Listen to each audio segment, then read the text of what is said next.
Мен Жарқа Байзере Сағитжанқызы, жасым 9-да, Шымкент қаласында тұрамын.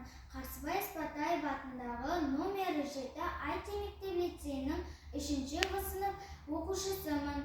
Мен сіздерге Фариза Оңғарсынова апамыздың «Туған жер» өлеңін оқып беремін. Туған жер, о туған жер, кең пейіл, құшағың кең, саған көңіл бұлқынар күш ағынмен. Сағынышымды қанат қып саған қарай, балапандай талпынып ұшамын мен. Алақаны анамның топырағын, сендік махаббатымның оты жалын. Сені қалай сүюдің керектігін мен ешқандай кітаптан оқымадым. Сенде таста қастерлі аспан далау, сенде жанды тербетер дастан барау. Менің мынау өмірге құштарлығым сені жақсы көруден басталған-ау.